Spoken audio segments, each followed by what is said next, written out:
The graphs y equals f of x, y equals g of x, and y equals h of x are shown below.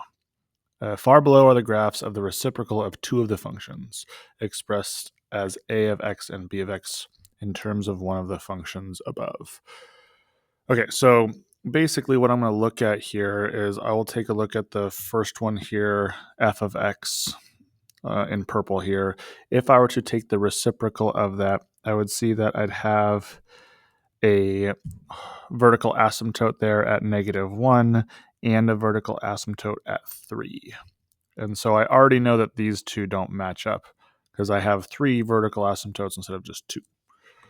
If I look over at this one over here, I do have asymptotes at those spots. And then I can kind of see here that I also have a horizontal asymptote at y equals 0 because it's a reciprocal function.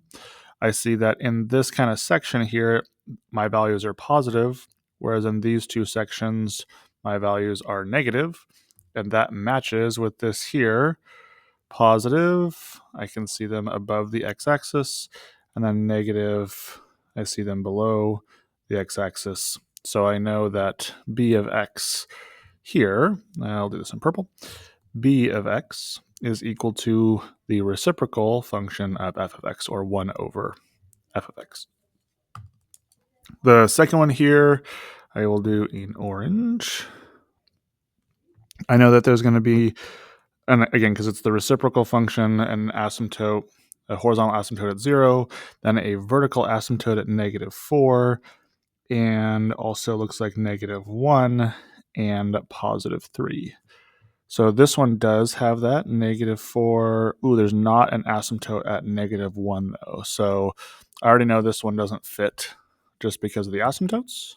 If I go to my last one here, which I'll call our blue function, h of x, I also have asymptotes at -4, then an asymptote at +1 and +4, and then also our horizontal asymptote. So looks like that matches up here. Not the prettiest. And then also we can kind of see, again, the positive pieces of the function match up here with the negatives. So we see in that top left part, it's positive. In the second part, it is negative. In the third part, it is positive. And the fourth part is negative.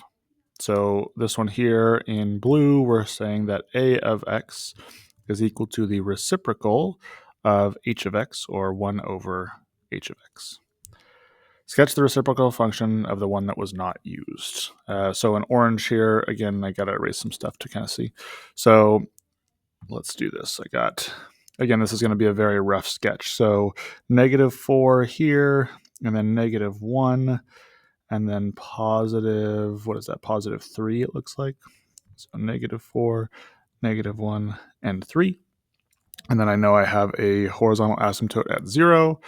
And then my function here is going to be negative on this part, then positive, then negative, and then positive to match up.